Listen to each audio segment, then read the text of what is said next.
পাপিষ্ট যারা, গুনাহগার যারা, জাহান্নামী যারা, মৃত্যুকালীন সময়ে তাদের অবস্থা কেমন হবে হাদিস শরীফের মধ্যে নবীজি সব বলে গিয়েছেন। আজান হয়ে গেলে কিছু মানুষ নামাজে যায় না, এরকম আছে না নাই? নামাজের খবর নাই, সারাদিন মিথ্যা বলে বলে জবানটা নাপাক করে ফেলেছে, গীবত করতে করতে, চুগলখুরি করতে করতে নিজের জবানটাকে নাপাক করে ফেলেছে, সুদ খেতে খেতে নিজের জীবনকে নষ্ট করে ফেলেছে, আছে না নাই? অনেক জায়গায় গেলে বলে হুজুর সুদের ওয়াজ করেন, আমি বলি সুদের আবার কি ওয়াজ?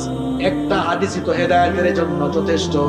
নবীজি বলেছেন সুদের 70টিরও বেশি গুনাহ আছে, তার মধ্যে সর্বনিম্ন গুনাহ হলো নিজের মায়ের সঙ্গে জেনা করা। এর ওয়াজ তার জন্য। এইরকম অন্যায় করতে করতে, পাপ করতে করতে নিজেদের জীবনটাকে যারা বরবাদ করে ফেলেছে, মৃত্যু তো সবার কাছেই আসবে, নাকি আসবে না? এই লোকগুলোর যখন মৃত্যুর সময় চলে আসবে, মালাকুল মউত জাহান্নাম থেকে একদল ফেরেশতা নিয়ে তার কাছে আগমন করবে। তার কাছে আগমন করে মালাকুল মউত বলবেন, ইয়া আইয়াতুহান নাফসুল খাবিথা, হে অপবিত্র আত্মা, পাপিষ্ঠ আত্মা, উখরুজি ইলা সাখাতিম মিনাল্লাহি ওয়া গযব, আল্লাহর অসন্তুষ্টি আর আল্লাহর গজবের উদ্দেশ্যে বের হয়ে আসো। এই কথা বলার পর ফাতাফাররাকা ফি জাসাদি, ওই গুনাহগার পাপিষ্ঠ জাহান্নামে লোকটার শরীরটা চূর্ণ বিচূর্ণ হয়ে যেতে থাকবে। মালাকুল মউতকে যখন পাপিষ্ঠগুলো মালাকুল মউতের ভয়ঙ্কর চেহারা যখন দেখবে, চক্ষুগুলো মোটা হয়ে যাবে। দেখবেন মানুষ, কিছু মানুষ যখন মারা যায় চক্ষুগুলো কেমন মোটা করে ফেলে। মালাকুল মউত যখন ভয়ঙ্কর চেহারা নিয়ে তার সামনে আসবে, পুরো শরীরে কম্পন শুরু হয়ে যাবে, পুরো শরীরটা নড়ে চড়ে উঠবে, চূর্ণ বিচূর্ণ হয়ে যেতে থাকবে। মালাকুল মউত তার রূহটা কবজের জন্য যখন পায়ের কাছে গিয়ে চাপ মারবে, লোকটার এমন যন্ত্রণা কষ্ট অনুভব হবে, সারা দুনিয়ার সমস্ত পাহাড় দিয়ে তাকে চাপলেও এত কষ্ট তার লাগবে না। মালাকুল মউত তাকে এমন ভাবে কষ্ট দেওয়া শুরু করবে, কষ্ট আর কষ্ট। সেদিন বুঝবে লোকটা কষ্ট কারে কয়, যন্ত্রণা কাকে বলে, যন্ত্রণা কত প্রকার কি কি, ওই দিন লোকটা হারে হারে টের পাবে।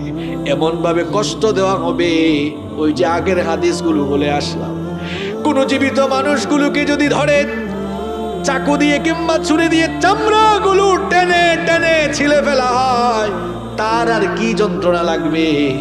এই লোকটা মৌতের সময় তার চাইতে বেশি কষ্ট পাবে। এইরকম কষ্ট দিয়ে দিয়ে মালাকুল মউত তার প্রাণ কবজ করা শুরু করবে।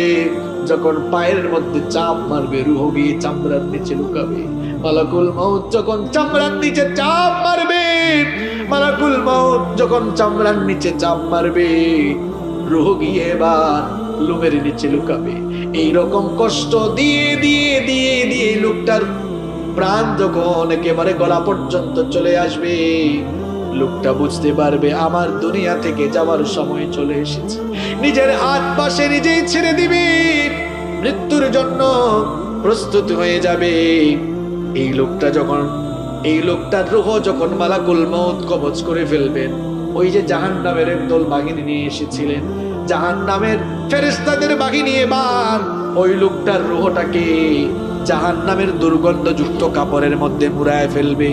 যখন তারা রওনা হবে, লোকটার আত্মা থেকে এমন নিকৃষ্ট দুর্গন্ধ বের হবে, এমন নিকৃষ্ট দুর্গন্ধ বের হবে। এই নিকৃষ্ট দুর্গন্ধযুক্ত আত্মা নিয়ে যখন তারা প্রথম আসমানে যাবে, প্রথম আসমানের দরজা খোলার জন্য অনুমতি চাওয়া হবে। ফেরেশতা বলবে, কোন অপবিত্র কোন পাপিষ্ঠ লোকটার আত্মা নিয়ে এসেছো?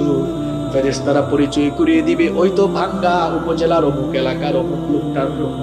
ফেরেশতারা বলবে, এই দুর্গন্ধযুক্ত অপবিত্র জাহান্নামী পাপিষ্ঠ লোকটার জন্য, এই লোকটার জন্য আসমানের দরজা খোলা হবে না, তার রূহটাকে আইলিনে নেওয়ার সুযোগ দেওয়া হবে না।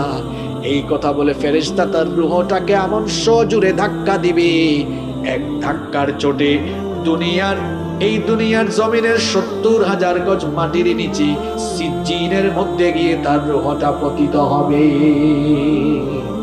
মজা বুঝবা সেদিন, সিজ্জিন যেখানে পাপিষ্ঠ জাহান্নামীদের আত্মাকে সংরক্ষণ করা। আর যদি নেককার মানুষ হয়, 2 নাম্বার শুনেন, নেককার মানুষ যারা আযান হয়ে গেলে এই মসজিদে চলে যায়,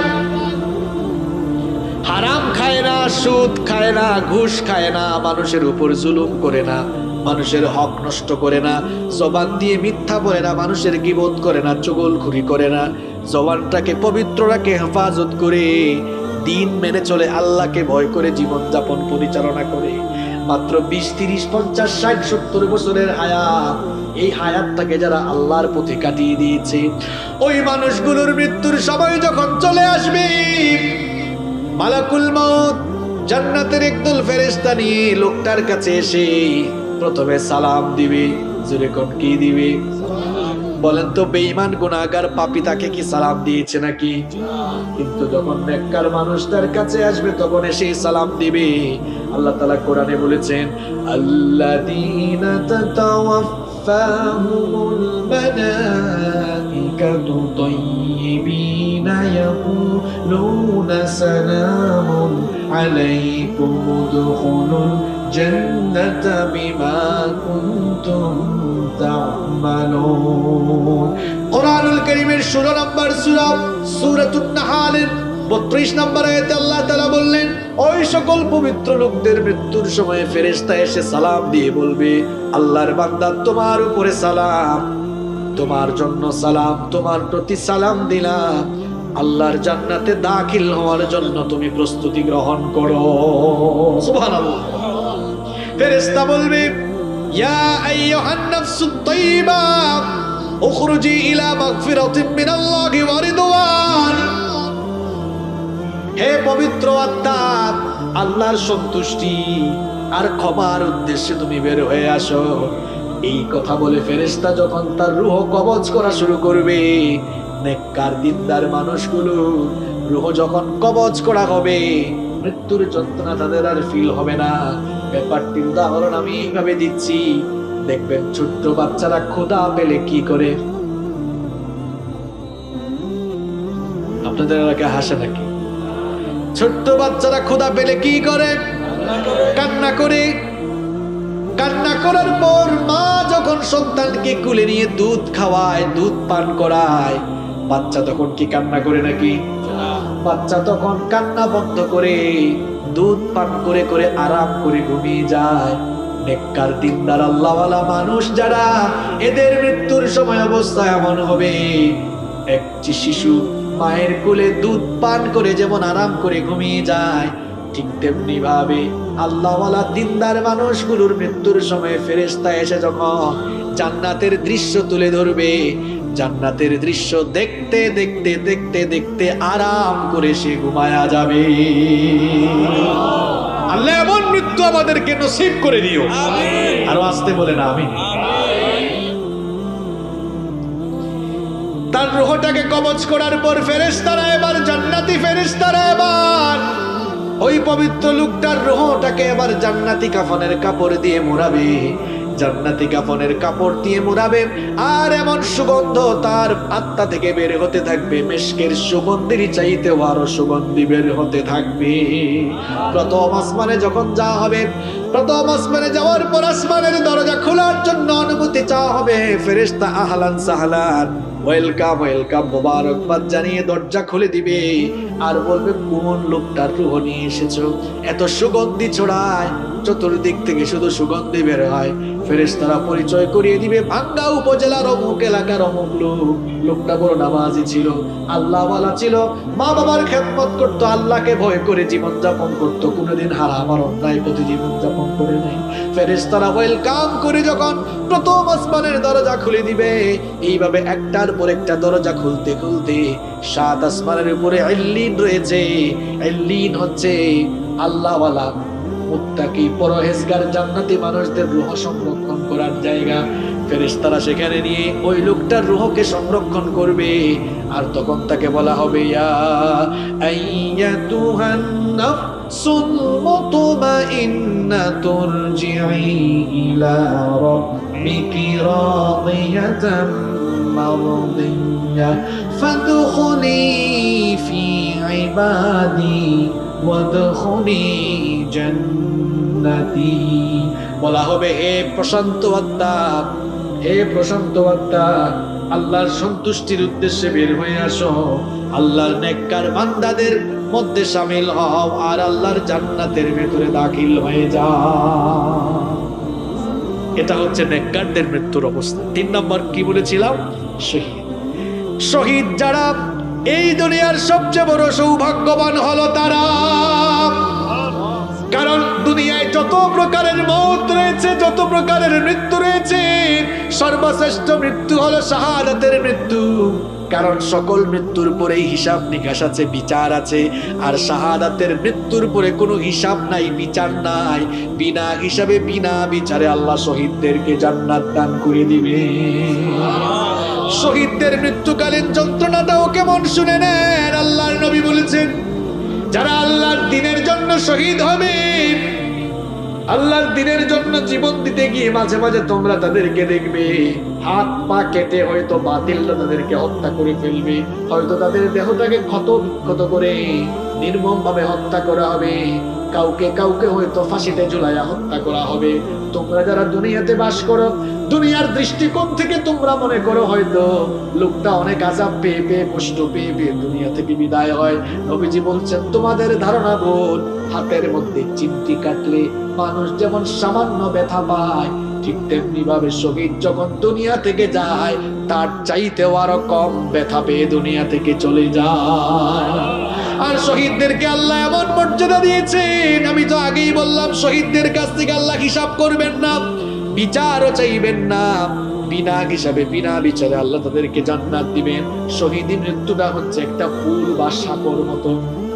এখানে আসার সময় একটা সাঁকো দেখে আসলাম, পুল দেখে ব্রিজ পর্যন্ত আপনার ব্রিজের কাজ হলো এক পাশের রাস্তা এক সাইডের সাথে আরেক সাইডের চুলা লাগানো। শহীদি মৃত্যুটা হলো একটা সাঁকো, এই পারে দুনিয়া আর সাঁকোটা হলো শহীদি মৃত্যু। এই শহীদি মৃত্যুর মাধ্যমে সাঁকোটা পাশ দিলেই, সাঁকোটা পাশ দেওয়া মাত্রই আল্লাহর জান্নাতের দরজা খুলে যায়।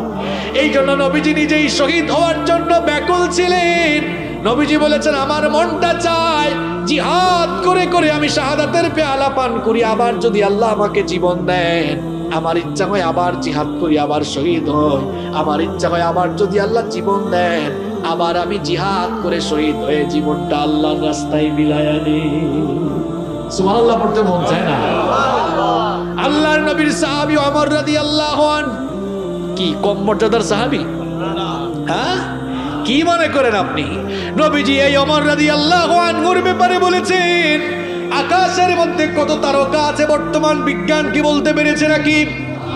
আল্লাহর নবী বলেছেন, কিয়ামতের আগে কেউ যদি আকাশের তারকাগুলো গণনা করে শেষ করতেও পারে, তোমরা মনে রেখো আমার ওমর মুসলমান হওয়ার পরে কত যে নেক আমল করেছে, আমার ওমরের নেক আমলগুলো গুনে গুনে কেউ কোনোদিন শেষ করতে পারবে না। ওমর রাদিয়াল্লাহু আনহুর ব্যাপারে নবীজি কত বড় কথা বললেন শুনেন। নবীজি বললেন, লা নাবিয়্যা ওয়ালা রাসূলা মিন বাদি, আমার পরে কোনো নবী নাই, আমার পরে কোনো রাসূল নাই। লাউ কানা নাবিয়্যাম মিন বাদি লাকানা উমার, আমার পরে কেউ যদি নবী হওয়ার যোগ্যতা রাখতো, আমার ওমর আমার পরে নবী হয়ে যেত। সেই ওমর রাদিয়াল্লাহু আনহু হাত তুললে কি দোয়া করতেন শুনেন। আমার আপনার খাসলত হলো আমরা হাত তুললেই দোয়া করি, আল্লাহ সম্পদ আরো বাড়ায় দাও, আরো কিছু হায়াত দাও, ছেলে মেয়েকে এইটা করো ওইটা করো, চাকরিতে বরকত দাও, ব্যবসায় বরকত দাও। আর ওমর রাদিয়াল্লাহু আনহুর মুনাজাতটা কেমন ছিল শুনেন। তিনি হাত তুললেই দোয়া করতেন, আল্লাহুম্মা রযুকনি শাহাদাতান ফি সাবিলিক ওয়াজআল মাউতি ফি বালাদি রাসূলিক। তিনি বলতেন, অগরাব আমাকে তুমি রাসূলের পবিত্র শহরে মৃত্যু নসিব করে দিও, আর মৃত্যুর সময় শাহাদাতের মৃত্যু নসিব করে দিও। দোয়া কবুল হয়েছে, রাসূলের শহরেই শাহাদাতের মৃত্যু তার হয়েছে। সুবহানাল্লাহ।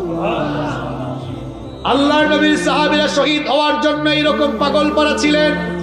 এই জন্য শাহাদাতের তামান্না আমাদের দিলের ভেতরেও থাকার দরকার আছে না নাই?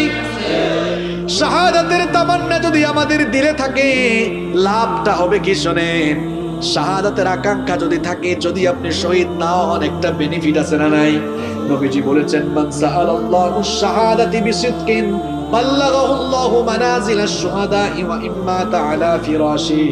নবীজি বলেছেন, কারো দিলের মধ্যে, কারো অন্তরের মধ্যে যদি শাহাদাতের তামান্না থাকে, আর লোকটা যদি শহীদ না হয়ে বিছানায়ও মারা যায়, দিলের মধ্যে শাহাদাতের তামান্না থাকার কারণে আল্লাহ তাআলা তাকে শহীদী মৃত্যুর মর্যাদা দান করে দিবে।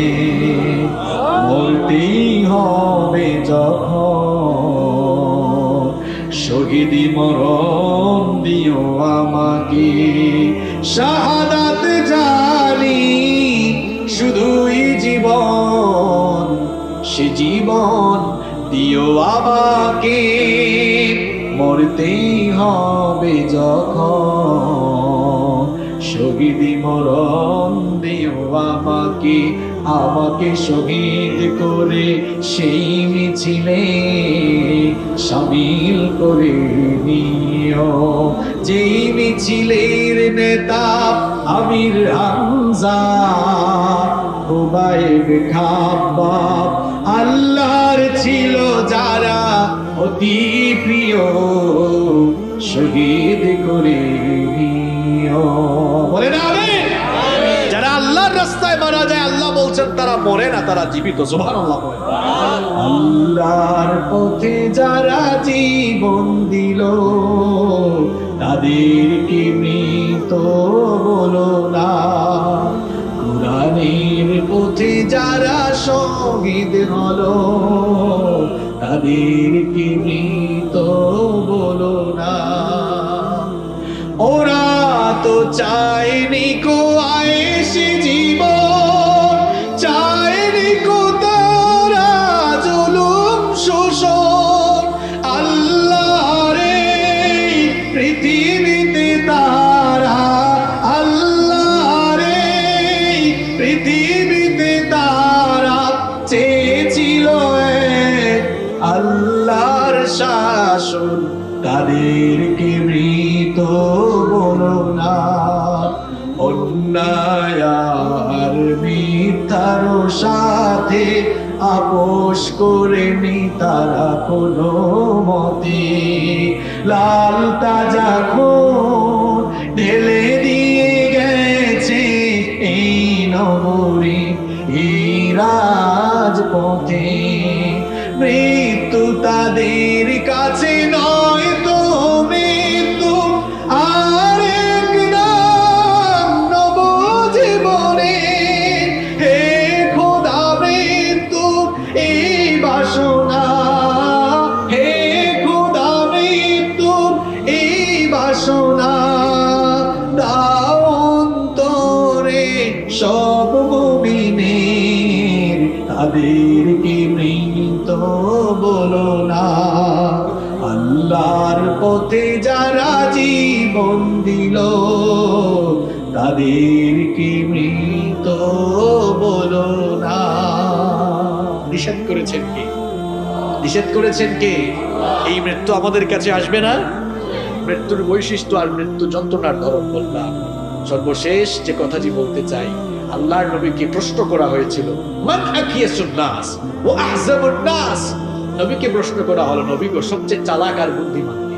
এই প্রশ্ন আপনাদেরকে করলে ভাঙ্গার মানুষ তো চাঙ্গা জবাব দিবে, হুজুর কম বয়সে যারা মাল কামাইছে, জায়গা সম্পদ বাড়ি গাড়ি করে ফেলছে, এরাই চালাক।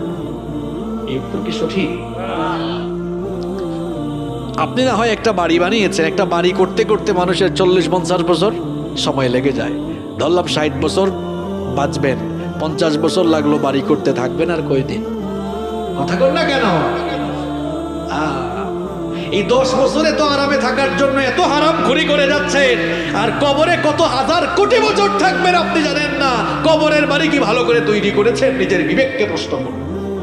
আমি এমন বহু মানুষ দেখেছি, বাড়ি বানাচ্ছে বাড়িটা শেষ আর কয়েকদিন পড়তে যাবে, ওই সময় মরে গেছে। আছে? আল্লাহ নবীকে জিজ্ঞেস করা হলো সবচেয়ে চালাক আর বুদ্ধিমান কে? নবীজি কি জবাব দিলেন? আকসারুহুম যিকরাল লিল মাউত ওয়া আকসারুহুম ইসতি'দাদাল লিল মাউত।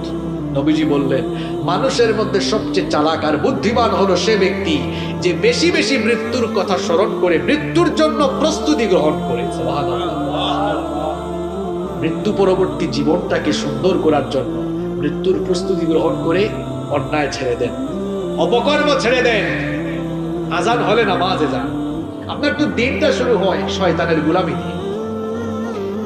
নামাজ আদায় করলে খুশি হন কে? নামাজ চাললে খুশি হয় কে?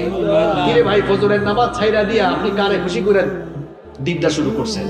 ফজরের নামাজ, নামাজে গেলে খুশি হন কে? গোলামি হয় কার? আর নামাজে না গেলে গোলামিটা হয় কার? তো আপনি কার গোলামি দিয়া দিন শুরু করেন? চেহারা সুরাতে মাইন্ডসেট জাত হলেও আপনি হচ্ছেন আসলে শয়তানের খাস গোলাম। নিজেকে আল্লাহর গোলাম বানান, আল্লাহর গোলাম বানান নিজেকে। 5 ওয়াক্তের নামাজ ছেড়ে দিয়ে শয়তানের গোলামি করে আল্লাহর গোলাম পরিচয় দিতে আপনার কি একটু লজ্জা শরম লাগে না মিয়া? আগে নামাজ ঠিক করেন। সালাত ইজ দ্য কি অফ সাকসেস, সালাত ইজ দ্য কি অফ প্যারাডাইস। নামাজ সফলতার চাবি, নামাজ জান্নাতের চাবি। যুবকরা, আজান হলে নামাজে যাইও ভাই, নামাজে যাইও। তোমরা নামাজের সামনের কাতারে থাকবা। তোমাদের এই বয়সটা চরিত্র গঠনের বয়স। আল্লাহ নবী বলেছেন, হাসরের মাঠে যখন আরশের ছায়া ছাড়া কোনো ছায়া থাকবে না, 7 শ্রেণীর মানুষকে আরশের ছায়ায় জায়গা দেওয়া হবে। তার মধ্যে এক শ্রেণী হচ্ছে ওয়াশাবুন নাশাআ ফি ইবাদাতিল্লাহ। ওই যুবক যারা যৌবনকাল আল্লাহর ইবাদতে কাটিয়েছে, যুবকগুলোকে ডেকে ডেকে আল্লাহ আরশের ছায়ার নিচে জায়গা দিবেন। সুবহানাল্লাহ। আমার কলিজার টুকরা ভাইরা, যুবক ভাইরা যারা কলেজে বিশ্ববিদ্যালয়ে পড়ো, অনেকে এশার নামাজে যায় না, পড়ার টাইম। তুমি এশার নামাজ আজান হয়ে গেলে মানে তোমার স্টাডি অফ করে দাও, বন্ধ করে দাও, নামাজ জামাতের সঙ্গে এসে পড়তে বসো, দেখবা তোমার মেধা শক্তি আরো প্রখর হয়ে যাবে ইনশাআল্লাহ। নামাজে যাইও। আর আমার বাবাদেরকে বলবো, অনেক বাবারা আছে আজানের সময় বিড়ি টানে, ফুলে ফুটে দেখে একটা কদ্দুর উপরে উঠছে, আছে এরকম? বাবারে, আজান হইলে নামাজে যাইয়েন। এই যে বিড়ি টানতেছেন, বিড়ি টানার মধ্যে মরে গেলে কি হবে? হ্যাঁ, আপনি আপনার মৌতের খবর জানেন? শোনেন, গতকাল রাতে দুনিয়ায় বহু মানুষ জিন্দা ছিল, আজ রাত তাদের কবরে প্রথম রাত হয়েছে। আগামীকাল আপনার কবরে প্রথম রাত হতে পারে। এই চিন্তা কেন আপনার মাথায় আসে না? কালকে মিটিং এর ডেট দিয়ে রাখছেন, এই আজকে ওয়াজ শুনে যাওয়ার সময় আপনার মৃত্যু হতে পারে। এরকম বহু জায়গায় হয় না? ওয়াজ শুনে যাওয়ার সময় বক্তা মরে গেছে, শ্রোতা মরে গেছে, থাকবেন না দুনিয়াতে আপনি। Keep in your mind, মনে রাখবেন, মৃত্যু আপনার সামনে, সামনে না, মৃত্যু পেছনে, কবর সামনে। মৃত্যুটা পেছনে তারা করছে, যে কোনো সময় আপনাকে ধরে ফেলবে আর কবরে নিয়ে যাবে। আর কবর খুব সাংঘাতিক জায়গা, কবরে কোনো ক্লাস নাই। রব্বুল আলামিন কোরআনুল কারীমের 23 নম্বর সূরা সূরাতুল মুমিনুনের 12 নম্বর আয়াত থেকে এবার বলছে, وَلَقَدْ خَلَقْنَا الْإِنسَانَ مِنْ سُلَالَةٍ مِنْ طِينٍ ثُمَّ جَعَلْنَاهُ نُطْفَةً فِي قَرَارٍ مَكِينٍ ثُمَّ خَلَقْنَا النُّطْفَةَ عَلَقَةً فَخَلَقْنَا الْعَلَقَةَ مُضْغَةً فخلقنا المضغة عظاما فكسونا العظام لحما। আল্লাহ তাআলা বলছেন, অবশ্যই আমি মানুষকে মাটির নির্যাস থেকে সৃষ্টি করেছি। পুরুষের স্পাম আর মহিলাদের অভাব, এই দুটোকে মিলে একত্রিত করে 1 ফোঁটা নাপাক পানি তোমার মায়ের জরায়ুর ভেতরে একেবারে সুরক্ষিত জায়গায় আমি রেখে দিলাম।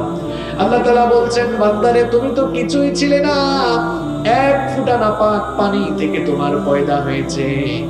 এই দুনিয়াতে আসার পরে আমাদের অনেকের ফোঁটা নিয়ে তো বেড়ে যায়, কত ভাবসাব, কত অহংকার নিয়ে আমরা অনেকে চলাফেরা করি। অথচ আল্লাহ তাআলা বলছেন, 1 ফোঁটা নাপাক পানি থেকে তোমার পয়দা হয়েছে। এমন নাপাক পানি থেকে তোমার পয়দা হয়েছে, যেই নাপাক পানি ফোঁটা বের হয়ে গেলে মানুষের উপর গোসল ফরজ হয়ে যায়। এমন 1 ফোঁটা নাপাক পানি থেকে বান্দা তোমার পয়দা হয়েছে। ওই নাপাক পানি ফোঁটাকে আমি তোমার মায়ের জরায়ুর ভেতরে সুরক্ষিত জায়গায় রেখে দিলাম। এরপরে এই নাপাক পানি ফোঁটাকে জমাট বাঁধা রক্তে পরিণত করলাম। অতঃপর সেই জমাট বাঁধা রক্তকে আমি গোশতপিণ্ড পরিণত করলাম। তারপরে সেই গোশতপিণ্ডকে বড় একটা হাড্ডিতে রূপান্তর করলাম, তখনও তোমার কান ছিল না, চক্ষু ছিল না, নাক ছিল না, ঠোঁট ছিল না, ফেস কাটিং ছিল না, কিছুই ছিল না, হাত ছিল না, পা ছিল না। আল্লাহ তাআলা বলছেন, এরপরে আমি হাড্ডির উপরে গোশতের পোশাক পরিয়ে দিয়ে তোমার হাত দিলাম, পা দিলাম, চোখ দিলাম, ঠোঁট দিলাম, নাক দিলাম, কান দিলাম, সুন্দর একটা ফেস কাটিং দিয়ে তোমার মায়ের গর্ভের ভেতরে আমি আল্লাহ তোমাকে বানালাম। এরপরে নির্দিষ্ট একটা সময় পর্যন্ত তোমার মায়ের গর্ভের ভেতরে আমি তোমাকে রেখে দিলাম। এরপরে ছোট্ট একটা বাচ্চার আকারে মায়ের পেটের ভেতর থেকে তোমাকে বের করে নিয়ে আসলাম। সুবহানাল্লাহ। এই পৃথিবীতে তুমি আসলে, আসার পরে এখানে তুমি চিরকাল থাকবে না। আল্লাহ তাআলা বলছেন, সুম্মা ইন্নাকুম বা'দা যালিকা লামাইয়িতুন, এরপরে তোমরা সবাই মৃত্যুর স্বাদ আস্বাদন করবে। সুম্মা ইন্নাকুম ইয়াওমাল কিয়ামাতি তুবআসুন, এরপরে তোমাদেরকে ডে অফ রিসারেকশন, পুনরুত্থান দিবসে তোমাদেরকে কবর থেকে উঠিয়ে হাসরের মাঠে একত্রিত করবেন কে? কিছুই ছিলাম না আমরা, আমাদেরকে সৃষ্টি করে পয়দা করে দুনিয়াতে পাঠিয়েছেন কে? যেখানে এসেছি সেখানে থাকবো না, যার কাছ থেকে এসেছি তার কাছেই চলে যাব। ইন্না লিল্লাহি ওয়া ইন্না ইলাইহি রাজিউন, নিশ্চয়ই আমরা আল্লাহ এবং আমরা আবার তার কাছেই ফিরে যাব। তার সাউন্ড অ্যাডজাস্টমেন্ট কিন্তু খুবই ভয়াবহ খারাপ। এটা এখন ঠিক করার না, আপনি ঠিক করবেন না, ঠিক করতে গেলে এখন অসুবিধা হবে। এটা তো আমি মাহফিলে আসার আগে বলে দেই, আমার মনে হয় এই কমিটিকেও সকাল। আর আপনারা যারা মাইকের ভাইরা আছেন, একটা প্রোগ্রামে এতগুলো মানুষ আসে, আমরাও আসি কষ্ট করে, সাউন্ড যদি অ্যাডজাস্টমেন্ট করতে না পারেন, প্রোগ্রামের সবকিছু তো আপনারা নষ্ট করে ফেলবেন। আপনার মাইক্রোফোনগুলো কি দিয়েছেন আমি জানি, আপনি মাইক্রোফোন দিবেন 3400 অথবা 3500 বলে, তাই এটা এগিয়ে গিয়ে বলতেছি কথা, তাও তো যায় না।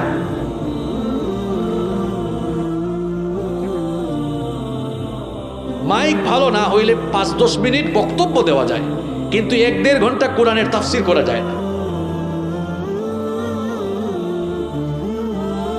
সম্মানিত সুধী মণ্ডলী, দাঁড়ান, এখন আর ঠিক হবে না।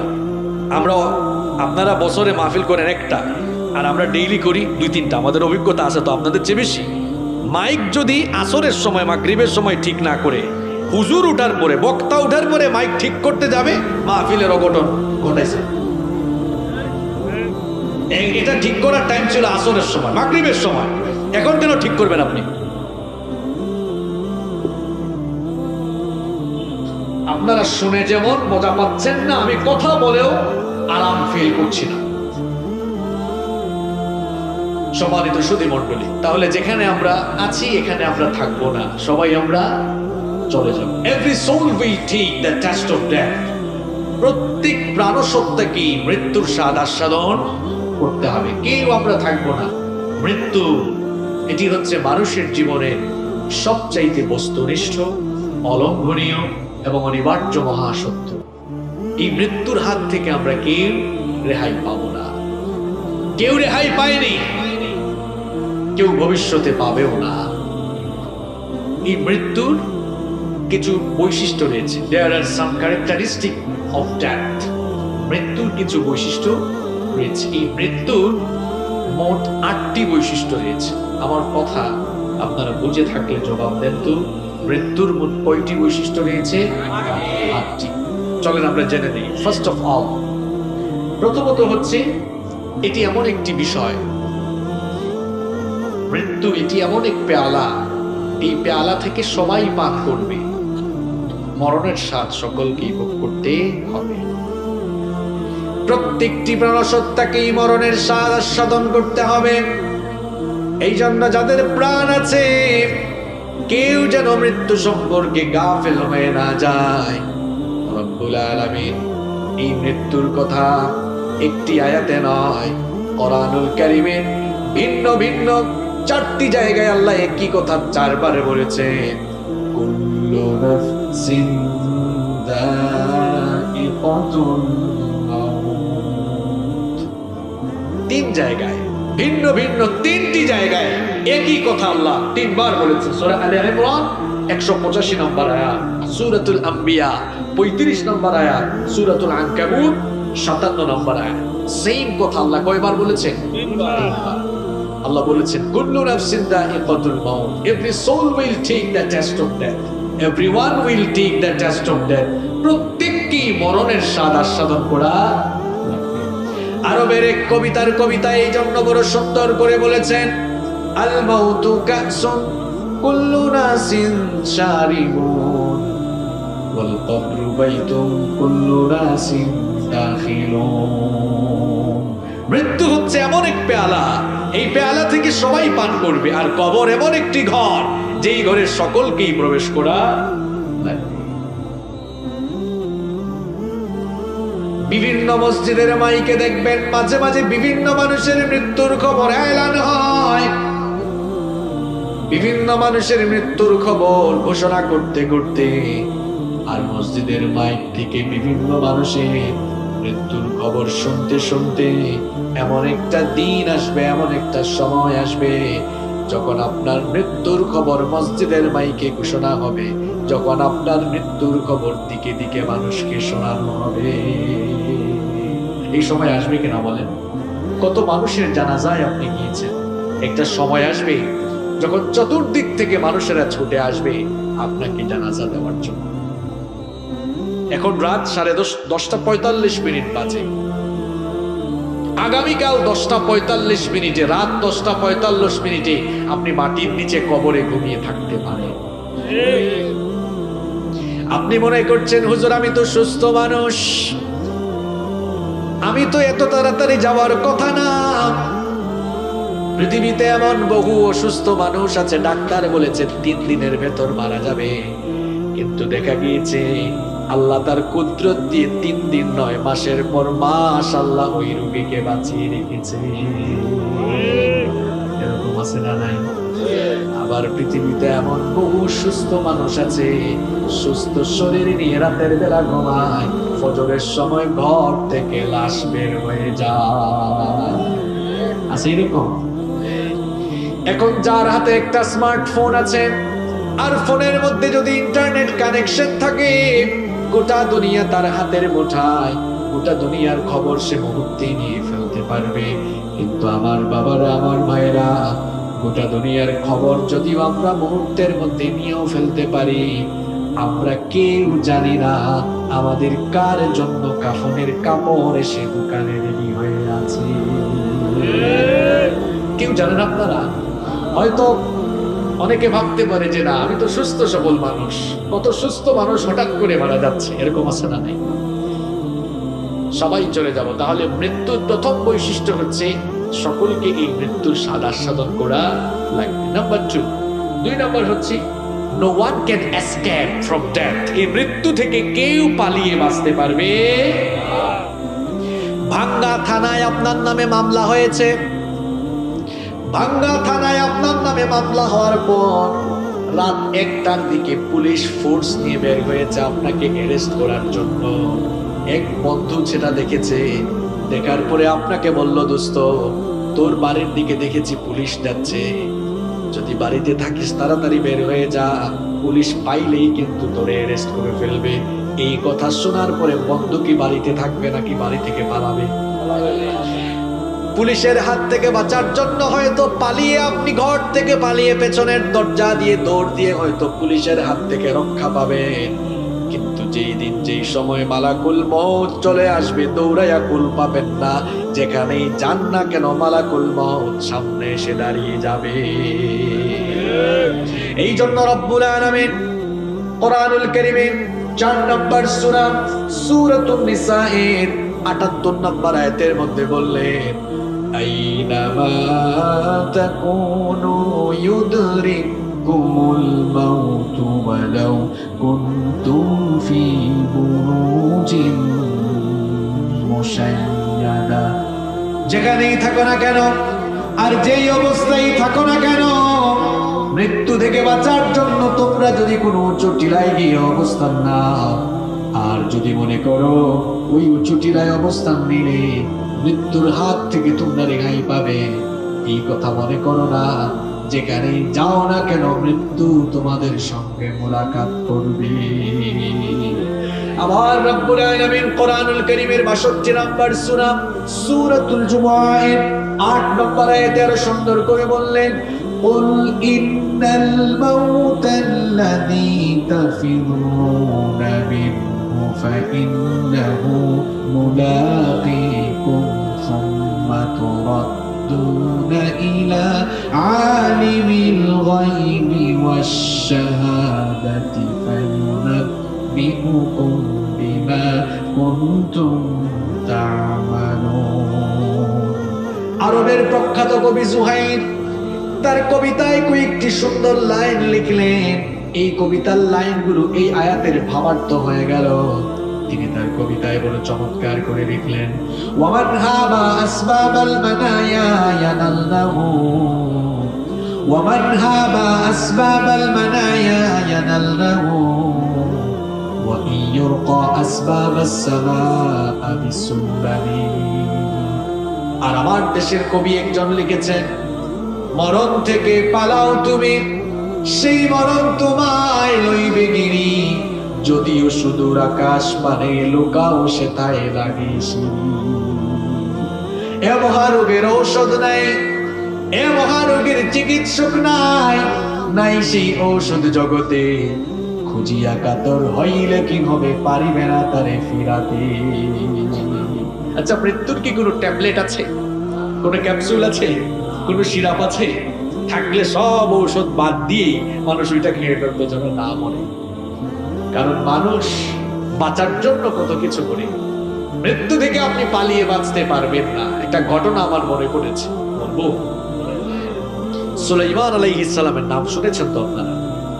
হ্যাঁ, তিনি কে ছিলেন? একজন নবী ছিলেন, বাবাও নবী, ছেলেও নবী। বাবার নাম কি, কে বলতে পারবেন? মাশাআল্লাহ, দাউদ আলাইহিস সালাম। সাইয়্যিদনা সুলাইমান আলাইহিস সালাম, রব্বুল আলামিন তাকে একদিকে নবুয়ত দিয়েছিলেন, অন্যদিকে তাকে পৃথিবীর বাদশাহী দান করেছিলেন। তিনি কেবলমাত্র মানুষ নয়, জিনদেরকেও তিনি শাসন করেছেন। আর আল্লাহ তাআলা তাকে এমন মর্যাদা দিয়েছেন, মাত্র 13 বছর বয়সে তিনি তার বাবার রেখে যাওয়া সিংহাসনে আরোহণ করে গোটা পৃথিবী তিনি শাসন করেছেন। আর রব্বুল আলামিন তাকে এমন মর্যাদা দিলেন, তিনি যখন সকালবেলা ভোরবেলা তার সিংহাসনে আরোহণ করতেন, বিনা ইঞ্জিনে বাতাসের মাধ্যমে 1 মাসের পথ তিনি চলে যেতেন। আবার যখন বিকেল বেলা সন্ধ্যা বেলা তার সিংহাসনে আরোহণ করতেন, বিনা ইঞ্জিনে বাতাসের মাধ্যমে 1 মাসের পথ আবার ফিরে আসতেন। পিপিলিকার ভাষা বুঝতেন, পাখির ভাষা বুঝতেন। এই মর্যাদা তাকে দিয়েছেন কি? সুলাইমান আলাইহিস সালামের কাহিনী শুনুন। সুলাইমান আলাইহিস সালামের একজন সিনিয়র মন্ত্রী ছিল, তিনি তার মন্ত্রীকে নিয়ে বসে আছেন। এমন সময় মালাকুল মউত মানুষের বেশ ধরে সাইয়েদনা সুলাইমান আলাইহিস সালামের কাছে আসলেন। সাইয়েদনা সুলাইমান আলাইহিস সালামের সাথে কথোপকথন শেষ করে তিনি যখন চলে যাচ্ছিলেন, ওই মন্ত্রীর দিকে একটু করে তাকালেন। মন্ত্রী ভয়ে বিহ্বল হয়ে গেল। মালাকুল মউত চলে যাওয়ার পরে মন্ত্রী বলল, ওগো আল্লাহর নবী সুলাইমান, কিছুক্ষণ আগে আপনার কাছে যে লোকটি এসেছিলেন তাকে তো চিনলাম না, জীবনে কোনোদিন তাকে দেখি নাই, এই লোকটার পরিচয় একটু বলেন। সুলাইমান আলাইহিস সালাম তার মন্ত্রীকে বললেন, ও আমার মন্ত্রী শোনো, ইনি কোনো সাধারণ মানুষ না, মানুষের বেশ ধরে মালাকুল মউত আমার কাছে এসেছিলেন। এই কথা শোনা মাত্রই মন্ত্রীর কলিজা আরো কেঁপে উঠল। সে তখন বলল, গো আল্লাহর নবী সুলাইমান, এই জন্য তো লোকটা যাওয়ার সময় আমার দিকে এমন ভাবে তাকিয়েছিল, আমার পুরো কলিজা কেঁপে উঠেছিল। তার তাকানোর ভাব দেখে আমি বড় ভীত সন্ত্রস্ত হয়ে গিয়েছিলাম। ও আল্লাহর নবী সুলাইমান, আল্লাহ তাআলা তো আপনাকে মুজিজা দিয়েছেন, বাতাসকে আপনার আদেশের অনুগত করে দিয়েছে। আপনি বাতাসকে হুকুম করেন, বাতাস যেন আমাকে এখান থেকে নিয়ে হিন্দুস্তানের একটা দূরবর্তী জায়গায় রেখে আসে। সাইয়েদনা সুলাইমান আলাইহিস সালাম তার মন্ত্রীর কথা মোতাবেক বাতাসকে আদেশ করলেন, আর বাতাস তার মন্ত্রীকে নিয়ে হিন্দুস্তানের একটি দূরবর্তী জায়গায় রেখে আসলো। পরের দিন মালাকুল মউত সাইয়েদনা সুলাইমান আলাইহিস সালামের কাছে যখন আসলেন, সুলাইমান আলাইহিস সালাম প্রশ্ন করলেন, কি ব্যাপার, গতকাল তুমি যখন আমার কাছে এসেছিলে আমার মন্ত্রীর দিকে কেমন করে তাকিয়েছিলে বলো? বেচারা আমার মন্ত্রী তো বড় ভয় পেয়ে গিয়েছিল, ভীত সন্ত্রস্ত হয়ে গিয়েছিল। মালাকুল মউত তখন বললেন, ওগো আল্লাহর নবী সুলাইমান, আমি আপনার সাথে সাক্ষাৎ করে কথাবার্তা শেষ করে যখন চলে যাচ্ছিলাম, লোকটার দিকে যখন তাকালাম রীতিমতো আমি অবাক হয়ে গেলাম। কারণ আপনার সাথে সাক্ষাৎ শেষ করার পরে আল্লাহর দেওয়া শিডিউল ছিল এই লোকটার জান আমি কবজ করব হিন্দুস্তানের একটা জায়গা থেকে। মনে মনে চিন্তা করলাম, যে লোকটার জান এখন গিয়ে আমি হিন্দুস্তান থেকে কবজ করব, এই মুহূর্তে সে আপনার পাশে কি করে? লোকটাকে আপনার পাশে দেখে আমি বড় অবাক হয়ে গেলাম। এই জন্য তার দিকে আমি অবাক নয়নে তাকিয়েছিলাম। কিন্তু আরো অবাক হয়ে গেলাম আমি আল্লাহর শিডিউল মোতাবেক কিছুক্ষণ পরেই যখন হিন্দুস্তানের ওই জায়গায় গেলাম, লোকটাকে আবার গিয়ে ওই জায়গাতে পেয়ে গেলাম। ব্যাপার বুঝলাম না, এত কম সময়ে লোকটা এই জায়গায় চলে আসলো কেমনে? সুলাইমান আলাইহিস সালাম পুরো ঘটনা শোনালেন। পুরো ঘটনা শুনিয়ে বললেন, আরে মালাকুল মউত শোনো, আমার মন্ত্রী বেচারা মৃত্যু থেকে বাঁচার জন্য হিন্দুস্তান পর্যন্ত গিয়েও তো কোনো লাভ হলো না, মরণের হাত থেকে সে রেহাই পেল না। মরণের হাত থেকে রেহাই পেয়েছে। ঘটনা কি মন দিয়ে শুনছেন আপনারা? আমি কিন্তু কোরআন হাদিসের বাইরে কোনো কিচ্ছা বলবো, মনোযোগ দিয়ে শুনবেন, নাকি ঘুম চলে আসছে আপনাদের? তাহলে মৃত্যুর 2 নম্বর বৈশিষ্ট্য আমরা পেলাম, এই মৃত্যু থেকে কেউ পালিয়ে বাঁচতে পারবে না। মৃত্যুর কয়টা বৈশিষ্ট্য বলবো বলছিলাম? কয়টা বলছি কয়টা? 2টা। নাম্বার 3 নাম্বার হচ্ছে no one can leave from death home. মৃত্যুর থাবা থেকে কেউ রেহাই পাবে না, এমনকি পয়গম্বরেরা পর্যন্ত মৃত্যুর থাবা থেকে রেহাই পান না। আল্লাহু আকবার। বলেন তো এই পৃথিবীর সমস্ত মানুষের বাপের নাম কি? আর একটু জোরে বলেন। আরে ভাঙ্গার মানুষ তো চাঙ্গা হওয়ার কথা, জবাবও চাঙ্গা হবে, তাই না? তাইলে বলেন পৃথিবীর সমস্ত মানুষের বাবার নাম কি? আদম আলাইহিস সালাম কি মৃত্যুর হাত থেকে রেহাই পেয়েছেন নাকি? এবার শুনুন, ঘটনা তো আরেকটা মনে পড়ে গিয়েছে, বলবো নাকি বিরক্ত লাগে, খারাপ লাগে? সাইয়েদনা আদম আলাইহিস সালামকে রব্বুল আলামিন তার নিজের কুদরতি হাতে বানালেন। সাইয়েদনা আদম আলাইহিস সালামকে রব্বুল আলামিন তার নিজের কুদরতি হাতে বানানোর পরে নিজেই তার ভেতরে আল্লাহ নূর ফুঁকে দিলেন। এরপরে সাইয়েদনা আদম আলাইহিস সালামের পিঠের মধ্যে হাত বুলিয়ে এই পৃথিবীতে আদমের অনাগত সকল সন্তানদের রূহগুলোকে আল্লাহ বের করে আনলেন।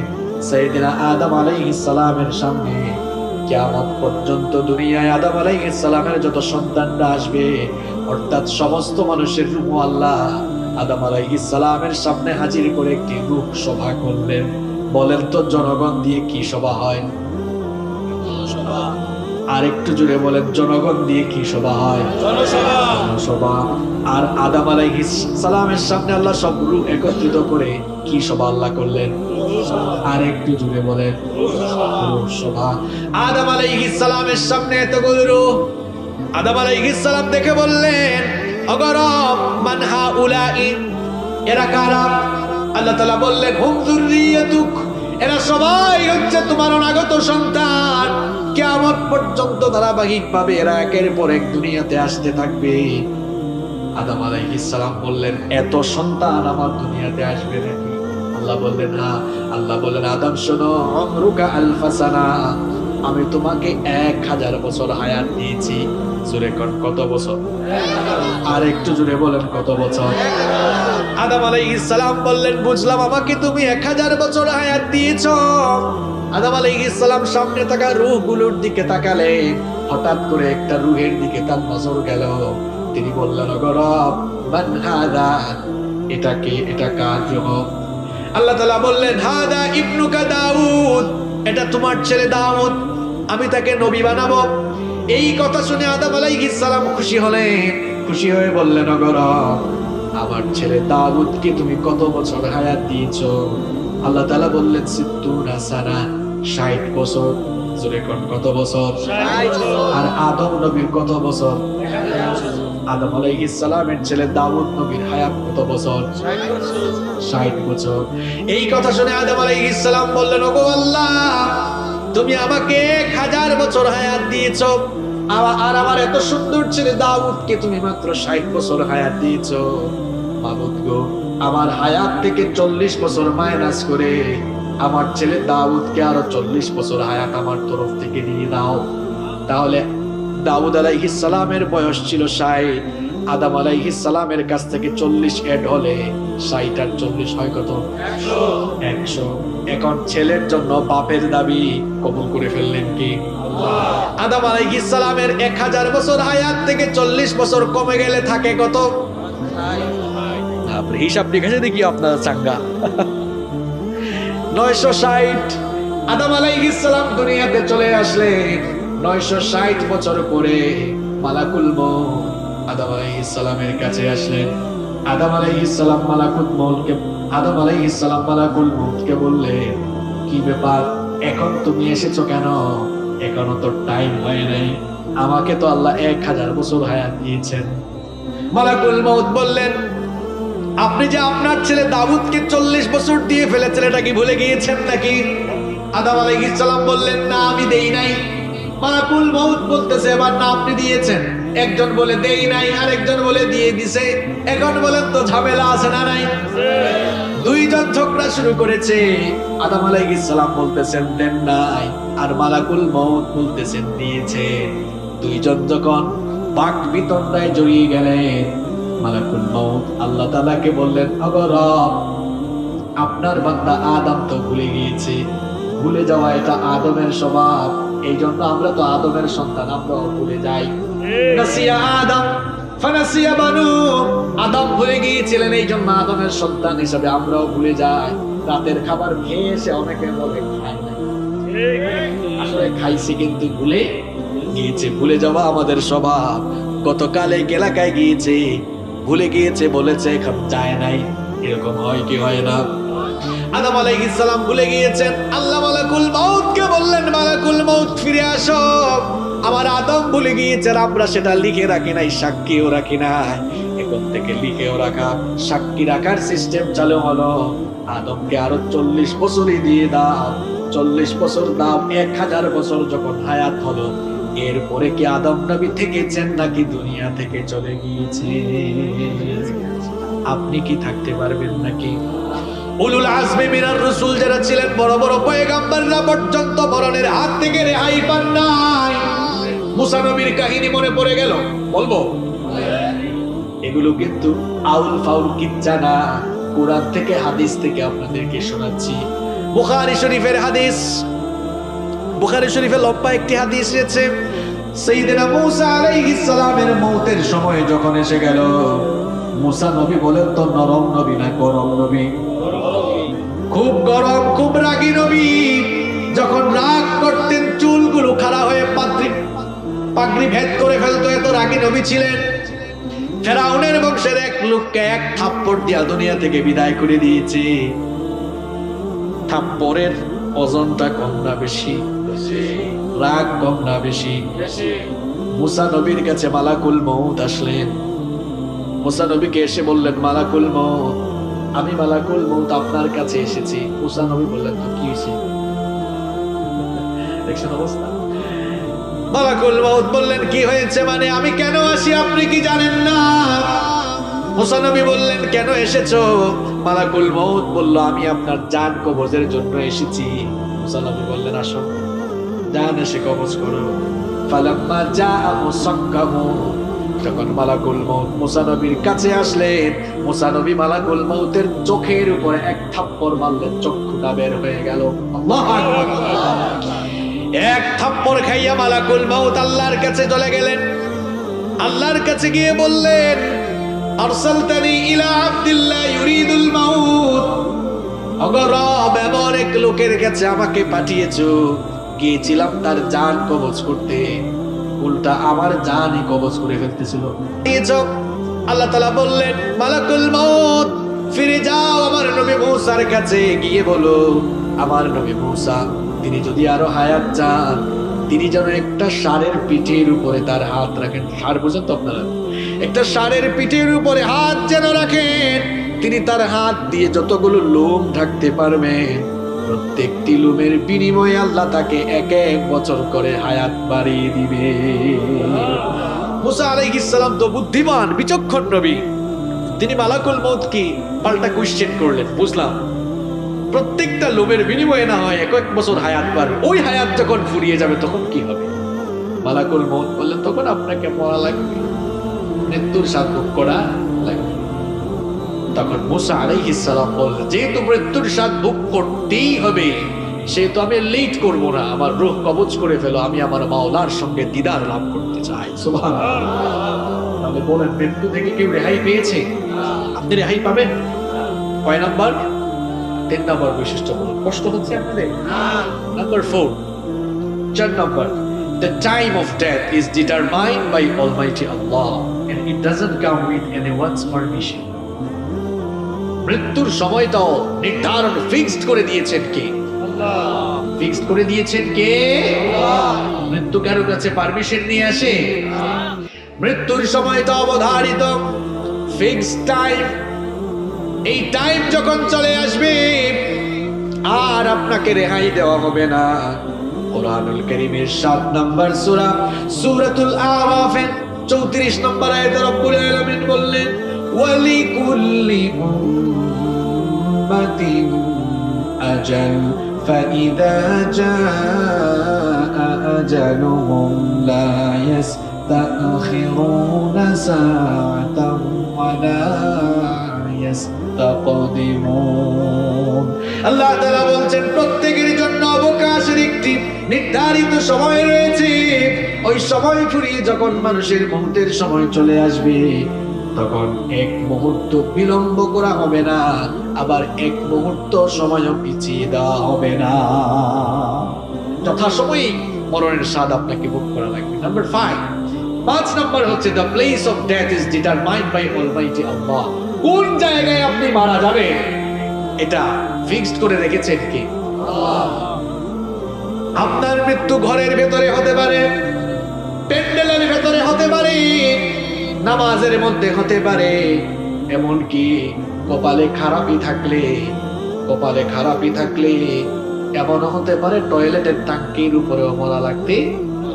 কোথায় আপনি মরবেন আপনি নিজেও জানেন না।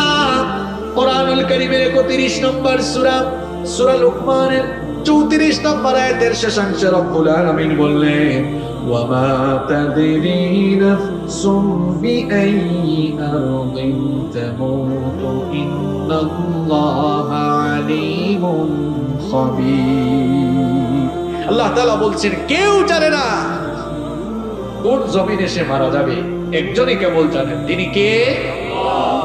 নাম্বার 6 নাম্বার হচ্ছে, Almighty Allah creates the need at the place of death.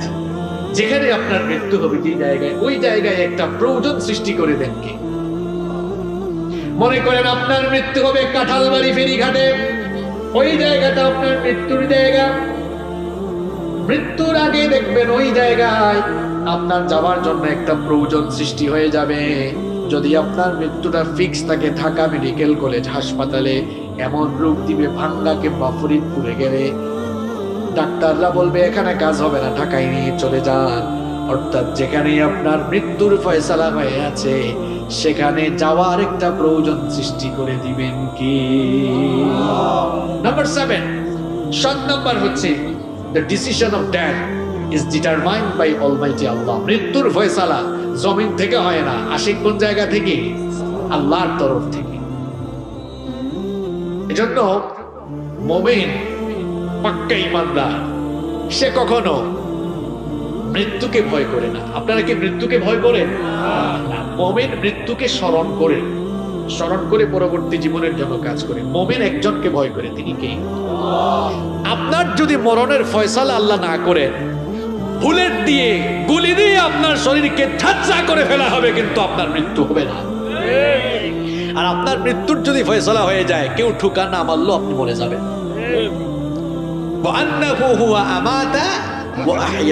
তিনি জন্মদানকারী, তিনি হচ্ছে মৃত্যুদানকারী। এই জন্য আল্লাহ ছাড়া কাউকে ভয় করবেন না, আল্লাহ ছাড়া কাউকে ভয় করবেন না। যে ব্যক্তি আল্লাহ ছাড়া দুনিয়ার মানুষকে ভয় করে, তামাম দুনিয়া তারে ভয় দেখায়। আর যার অন্তরে আল্লাহর ভয় আছে, তামাম দুনিয়া তার হুঙ্কারে ভয় পায়। এজন্য একজনকে ভয় করব, তিনি কে? যাদের হৃদয়ে আছে আল্লাহর ভয়, তারা কবু পথ ভুলে যায় না। আল্লাহর প্রেম ছাড়াই দুনিয়ায় কারো কাছে কোনো কিছু চায় না, কারো কাছে কোনো কিছু চায় না। আমরা একজনকে ভয় করি, তিনি কে? এবার আসুন নাম্বার 8, 8 এবং সর্বশেষ হচ্ছে there is no serial of death. মৃত্যুর কোনো সিরিয়াল। আমার এখানে অনেক যুবক ভাইরা আছে, এরা মনে করে কি জানেন, আমি তো এখন তাগড়া জোয়ান, আমি এখন মরবো না, আমার চুল দাড়ি পেকে যাক, হাতে যখন লাঠি নিব বুড়ো হবো তখন আমি মারা যাব। আমার সেই সকল যুবক ভাইদেরকে বলবো, শয়তান তার প্রতারণার জাল বিস্তার করে তার ফাঁদের ভেতরে আপনাকে আটকে রেখেছে। আপনি মনে করছেন আপনি বুড়ো হবেন, এই আশায় কিন্তু আজান হলে আপনি নামাজে যান না।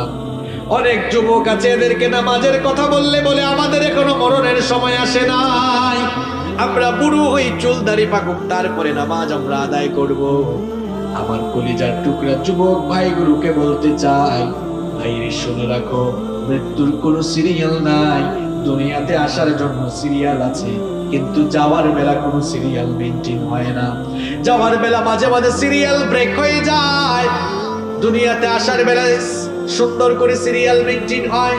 যেমন প্রথমে আসেন দাদা, তারপরে বাবা, এরপরে ছেলে, তারপরে দাদার ঘরে নাতি হয়। এইরকম আসার বেলা সুন্দর সিরিয়াল মেনটেন হয়, কিন্তু যাওয়ার বেলা কোনো সিরিয়াল মেনটেন হয় না। মাঝে মাঝে এমন করুণ দৃশ্য আমরা দেখি, ছেলের লাশ বাবা কবরে নামায়, অথবা নাতির লাশ দাদা কবরে নামায়। আছে না নাই? কত জানাজার পড়েছি নামাজ, দিয়েছি কত দাফন।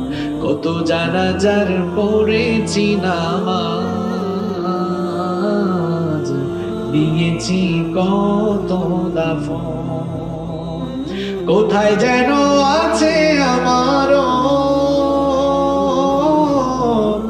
তৈরি সাদা কাফন, জানাজার পড়েছি নামাজ, দিয়েছি কত দাফন। কত জানাজার পড়েছি নামাজ, দিয়েছি কত দাফন। বাঁশের ঝাড় আছে এলাকায়, বাঁশের ঝাড় আছে। কোন বাতাসে কোথায় যেন দোলছে বাঁশের ঝাড়, কোন সে মাটি কোনখানে ডাকে রে বারবার। কোন বাঁশ ঝাড়ের কোন বাঁশ দিয়ে যে আপনার কবরে ছাউনি দেওয়া হবে, এই চিন্তা কি কখনো মাথায় আসে না আপনার? কোন বাতাসে কোথায় যেন দুলছে বাঁশের ঝাড়, কোন সে মাটি কোনখানে ডাকে রে বারবার। খাটিয়া বহন করে কয়জন? আরেকটু জোরে বলেন। আপনার খাটিয়া বহনকারী 4 জন মনে হয় এখানেও থাকতে পারে। কোথায় যেন বর যাত্রী আছে রে 4 জন, জানাজার পড়েছি নামাজ, দিয়েছি কত দাফন। কত জানাজার পড়েছি নামাজ, দিয়েছি কত দাফন। জানাজার টাইম, দাফনের টাইম আসবে কিনা বলেন? হ্যাঁ, এই যে কত মানুষের লাশ আপনারা দেখেন খাটিয়ায় করে নিয়ে যাচ্ছে, এরকম তো আপনার গা থেকে কাপড় চোপড় খুলে সাদা কাফন দিয়ে পেঁচিয়ে খাটিয়ায় করে কবরের দিকে আপনাকে নিয়ে যাবে। চোখের পলকে আপনি লাশ হয়ে যেতে পারেন। আজ রাতে আছেন দুনিয়াতে, কাল রাতে কবরেও থাকা লাগতে পারে। চোখেরই পলকে তুমি হতে পারো লাশ, চিরতরে বন্ধ হবে তোমার নিঃশ্বাস। চোখেরই পলকে তুমি হতে পারো লাশ, চিরতরে বন্ধ হবে তোমার নিঃশ্বাস। হবে তোমারই নাম মসজিদের মাইকে, বাড়িওয়ালা নাই রে, বাড়ি নাই রে দুনিয়াতে, বাড়িওয়ালা নাই রে, বাড়ি নাই রে দুনিয়াতে, বাড়িওয়ালা নাই রে, বাড়ি নাই রে দুনিয়াতে, বাড়িওয়ালা নাই রে, বাড়ি নাই রে দুনিয়াতে। এই এলাকায় অনেক বাড়ি আছে, কিন্তু বাড়িওয়ালা এখন দুনিয়া। তোমার ভয়ে থাকতো মানুষ ছিল বাহাদুরি, ভাবনি হাওয়ায় ওরা তুমি যে রঙিন ঘুরি। তোমার ভয়ে থাকতো মানুষ ছিল বাহাদুরি, ভাবনি হাওয়ায় ওরা তুমি যে রঙিন ঘুরি। সুতুই টান দিলে মালিক পারবে না থাকিতে, বাড়িওয়ালা নাই রে, বাড়ি নাই রে দুনিয়াতে, বাড়িওয়ালা নাই রে, বাড়ি নাই রে দুনিয়াতে, বাড়িওয়ালা নাই রে, বাড়ি নাই রে দুনিয়াতে, বাড়িওয়ালা নাই রে, বাড়ি নাই রে দুনিয়াতে। বাড়ি থাকবে, বাড়িওয়ালা থাকবে না। গাড়িও থাকবে, গাড়িওয়ালা থাকবে না। মরণের সিরিয়াল নাই, যে কোনো সময় যে কেউ দুনিয়া থেকে চলে যেতে পারে। মৃত্যুর খবর একজন ছাড়া কেউ জানে না, তিনি কি? মৃত্যুর কয়টা বৈশিষ্ট্য বলছি, এটা সবার কাছে আসবে নাকি আসবে না? কাদের কাছে মৃত্যু আসবে না হাত তুলে তুমি? কিন্তু আমরা এমন ভাবসাব নিয়ে চলাফেরা করি, এত হারাম আর অন্যায়ের সঙ্গে আমরা নিজেদেরকে জড়িয়ে ফেলেছি, আমরা যে মরবো সেটা আমরা ভুলে গিয়েছি। আমরা অনেক সময় ক্ষমতা পেয়ে এত বাহাদুরি করি, ইসলামের বিরুদ্ধে, আলেম ওলামার বিরুদ্ধে কথা বলে ফেলি, নিজেরা যে মরবো সেটা আমরা চিন্তা ভাবনা করি না। ভাই, মৃত্যু আসবে। এই মৃত্যু আপনার কাছে আসবে, আমার কাছে আসবে। মৃত্যু কিন্তু সাধারণ বিষয় নয়। মৃত্যুর মধ্যে ভয়াবহ মারাত্মক যন্ত্রণা রয়েছে। কষ্ট হচ্ছে আপনাদের? শেষ করে ফেলি, 10-15 মিনিট থাকা যাবে তো ইনশাল্লাহ? থাকতে পারবেন না? জায়গা মতে আসছে। মৃত্যুর কথা যে বলতেছি, বিষয়টা কি এত সোজা? এবার শুনেন মৃত্যু বিষয়টা কেমন, কোরআন হাদিস থেকে আপনাদেরকে শুনে। মৃত্যু বড় মারাত্মক বিষয়ের মধ্যে ভয়াবহ যন্ত্রণা রয়েছে। এই যে আমাদের দেহের ভেতরে প্রাণ আছে, প্রাণটা যাওয়ার সময় কারো কারো প্রাণ যাবে এমন যন্ত্রণার সঙ্গে, এত যন্ত্রণা, এত কষ্ট অনুভব করবে, যেই যন্ত্রণা, যেই কষ্ট সে জীবনে কখনো অনুভব করে নাই।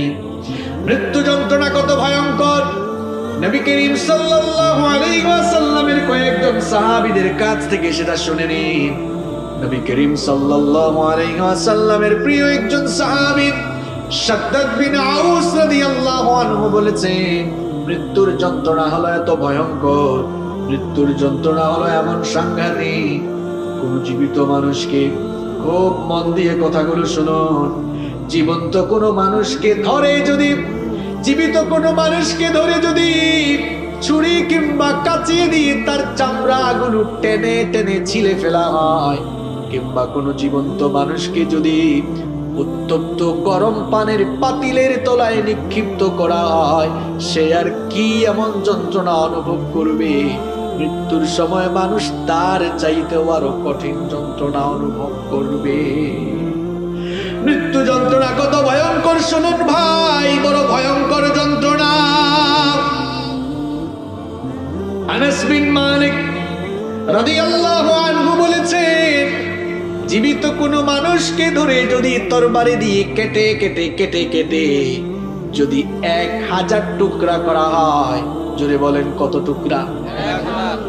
কোন জীবিত মানুষকে ধরে যদি তরবারি দিয়ে কেটে কেটে 1000 টুকরা করে ফেলা হয়, সে যতটা না যন্ত্রণা কষ্ট অনুভব করবে, একজন মানুষের দেহ থেকে যখন প্রাণ বের হয়ে যাবে, সে তার চাইতেও আরো মারাত্মক কষ্ট অনুভব করবে। যেই মৃত্যুর কথা ভুলে গিয়ে আপনি মিথ্যা বলেন, গীবত করেন, চুরি করেন, ডাকাতি করেন, ক্ষমতার বাহাদুরি করে করে মানুষের উপর জুলুম চালান, মানুষের হক নষ্ট করেন, মানুষের উপরে নিপীড়নের স্টিম রোলার চালান, এই মৃত্যু কিন্তু আপনার সামনে একদিন আসবে। আর এই মৃত্যুর যন্ত্রণা কত ভয়ঙ্কর এবার ভালো করে শুনুন। আল্লাহর নবীর সাহাবী আমর ইবনুল আস রাদিয়াল্লাহু আনহুর মৃত্যু সজ্জায় তার ছেলে তাকে জিজ্ঞেস করলেন, বাবা গো, এই সময়ে আপনার কেমন লাগছে আমাকে একটু বলেন। আমর ইবনুল আস রাদিয়াল্লাহু আনহু বলছেন, বাবারে, আমার কাছে মনে হচ্ছে দুনিয়া থেকে যাওয়ার সময় আমার চলে এসেছে।